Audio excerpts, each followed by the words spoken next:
Today we're going to share how we go about making our travel plans for this season, the summer season of upcoming travel we have. If you missed it, last week we talked about why we're not traveling overseas this year and why we decided that RVing is the safest way to travel. With the COVID-19 pandemic, there's too much uncertainty. We're actually supposed to be over in Bali, Indonesia. That's not going to happen. We covered all the reasons why in that past video. You can check it out by clicking up above if you want to know more about that. But today we're going to share how we're going to plan our 2020 RV trip. I'm Jenny. I'm Jesse. And you're watching Outside is Calling. Intro video.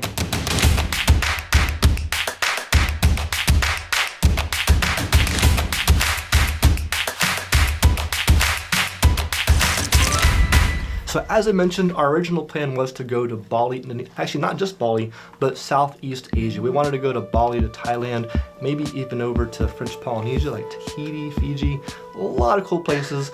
This was our year to travel before we have baby number 2. We wanted to go big, we wanted to go international, not an option. But that's okay. That's okay. I know Jesse, he's super bummed. We all are. We really wanted to experience Southeast Asia, but it'll happen. Exactly. Just not this year. Yeah, not this year, and I'm sure many of you may have had some ideas or some travel plans that are also being impacted by the pandemic. So it's kind of a bummer, but you know what? Live to fight another day and make the best out of what we have. We're gonna make lemonade out of our lemons. There you go. And we are still going to go international, just in our RV. Yeah, exactly, right? We're still going to do our international travel just a little differently than we planned, which is really cool. Yeah, we'll talk about where. You can probably figure it out, but we'll talk about where in just a minute. So here's how we're planning our 2020 RV trip so that it's less stressful for all parties involved, number 1, and number 2, so that we all have as much fun as possible. Tucker is a little bit more active than previous RV trips, so we really found ourselves having to make sure we can incorporate his abilities in what we're doing, as well as things and activities that will make us happy as well. So what we're sharing today is our 3-step process that we use to make our trip plans so that we can achieve those goals. We have 3 steps we take to ensure that we're kind of crafting a realistic travel plan, a timeline, kind of to make sure that we do the things we want to do, but that we're not stressed. There's so many things that happen when you travel, and having a way to be fluid or kind of be able to roll with the changes is a really important part for us to minimize the stress and the headaches.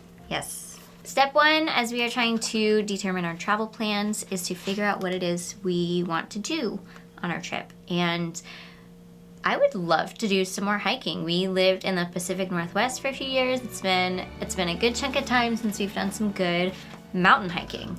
Fresh mountain air. Yeah. We're down in Florida. Florida's great, don't get me wrong. We're nearby the beaches. It's wonderful. The salt air, the sand between your toes. We love those things, but it's been a while since we've breathed in some of that good, cold mountain air. Yeah. So the big things I'm hoping to achieve this summer is to do a lot of mountain biking. And in fact, I have this really cool seat that goes on my bike, which allows our almost 3-year-old son to ride the mountain bike with me. And I keep it within my abilities, but he can go on some pretty awesome mountain bike trails along with me, very safely, very securely, and it's.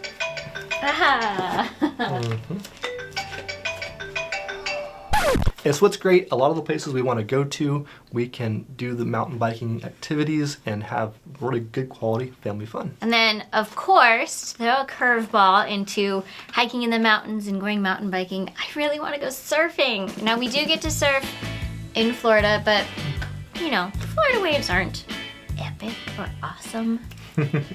She wants the good stuff. And the good stuff, we'll tell you about where we're going to go to in a minute. But yeah, there's some good places we've gone to in the past we definitely want to revisit.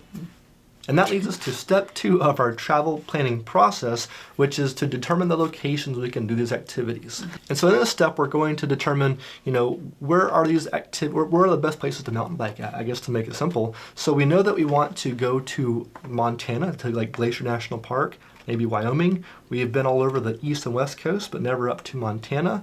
So we know with that general area, like Glacier National Park, there's some highlights that we want to travel to, but there's I'm sure there's some good mountain bike trails here and there. So we need to look in those regions and figure out, okay, Montana, great, but now where are the bike trails at? A cool little side note about mountain biking, especially out west, is a lot of these mountain bike trailheads, they're just big open areas, and a lot of them, they don't say you cannot camp overnight. In fact, a lot of them people do overnight camp, and they'll spend a few days biking in different areas, which is really conducive for boondocking and having an RV. We're good for about 10 days on average with our water supply, and so we could spend a few days or more easily at a mountain bike trailhead and be able to take turns biking by ourselves or as a family, and just to kind of like not feel rushed and take our time, which is really cool, and it's a great way to enjoy that activity in the location where we're traveling.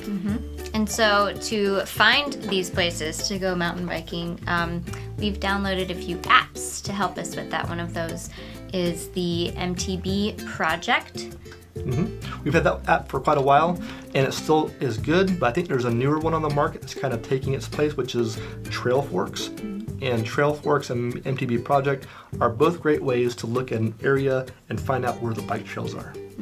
And we also mentioned how I want to go surfing, and so apps that we use for surfing are Magic Seaweed and Surfline.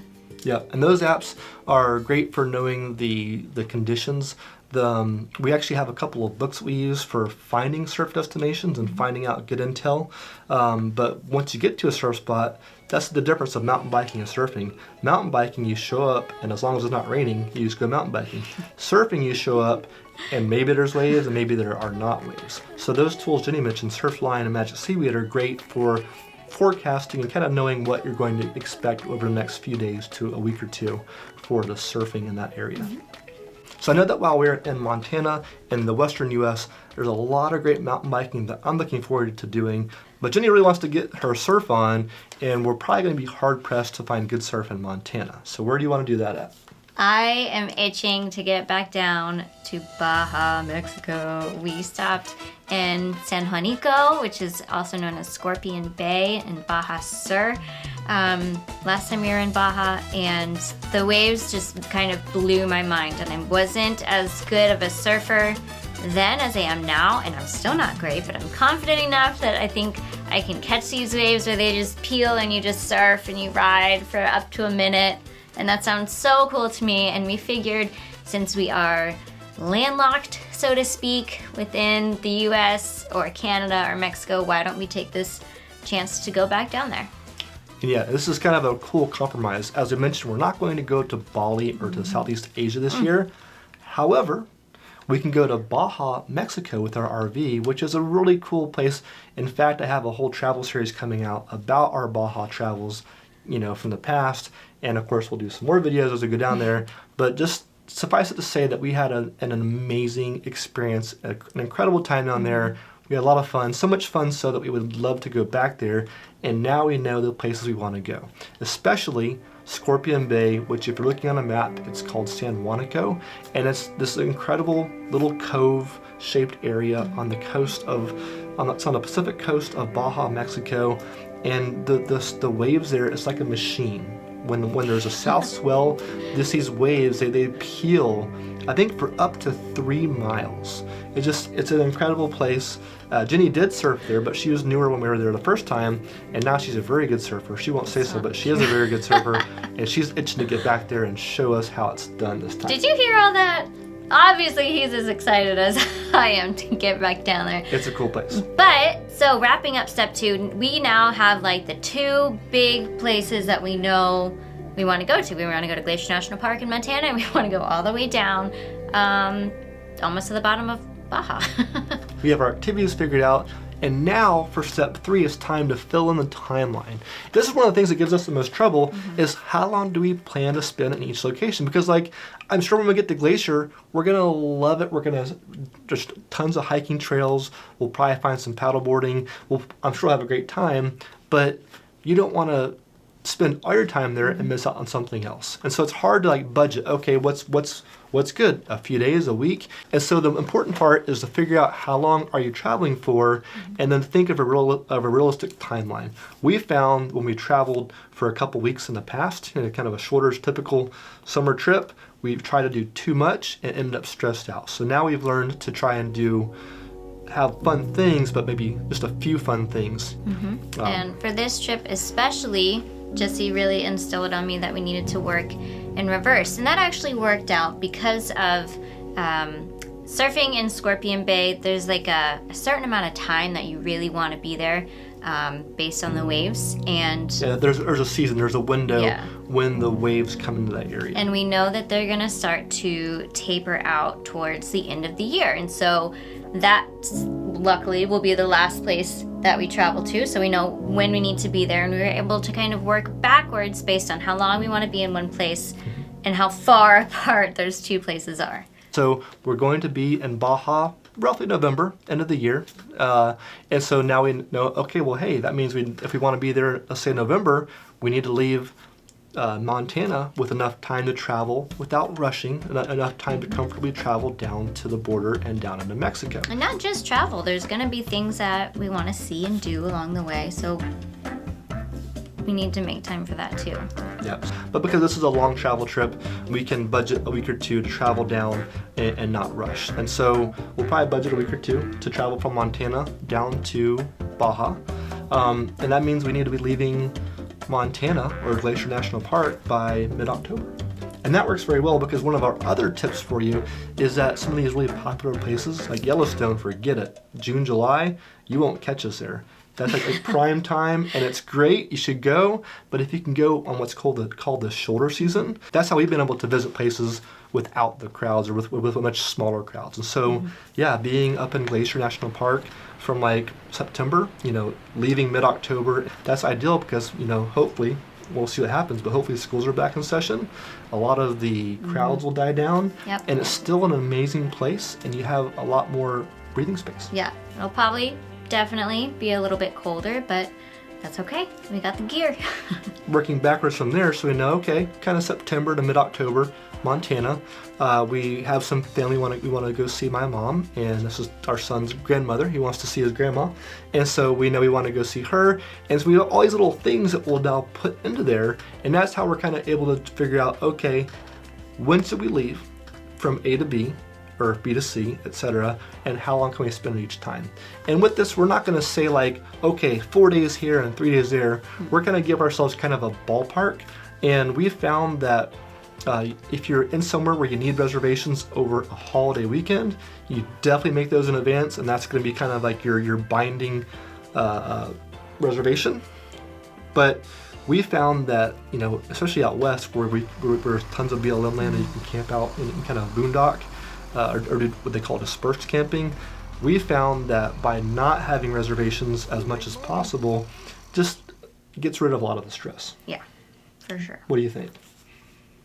You're kind of stressed? I know we went down to Camp Pendleton Marine Base in San Onofre. It was one of our first times RVing, and we had these reservations, and it was our first time towing a truck. We have a Roadmaster Nighthawk towing system, which is brand new at the time, and we're towing our truck. We can't back up, and we ended up pulling up to this gate that was closed. Yeah, we were trying to make it in time before they locked us out, and we wouldn't have to worry about setting up after dark.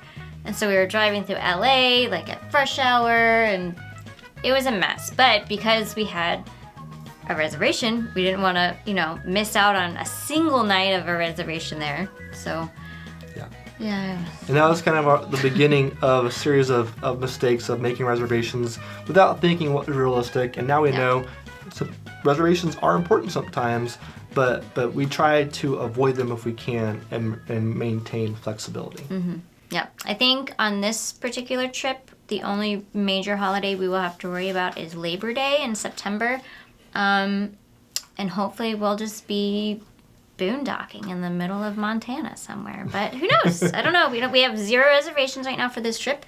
All we know is that we want to be here in Florida until our son's 3rd birthday, which is in July. So we know that we're going to be leaving in July, and we want to be in Montana-ish September, and we want to be in Baja-ish November. Yeah, and that's how we're going to plan our trip.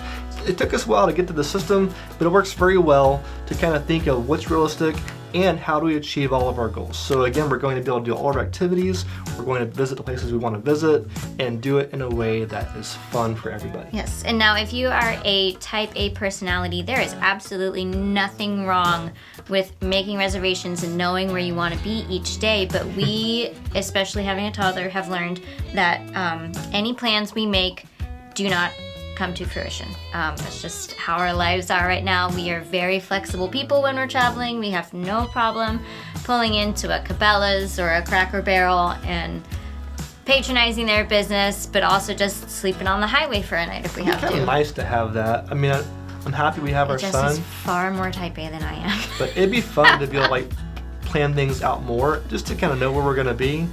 But it's just not the cards that we're dealt right now. Our little almost 3-year-old rascal, he's such a knucklehead sometimes. We love him so much, but we just have to learn to travel within our abilities. Yes, I mean, there are days where we can drive for 5 or 6 hours, and there are days where he is just not going to get in the car seat, and we have to work around that. We would love to know how you plan your trips, and if you have any trips planned this year, or if you've had to adjust your trip plans based on this pandemic. We want to hear about it. Thank you very much for watching, and we'll see you next time.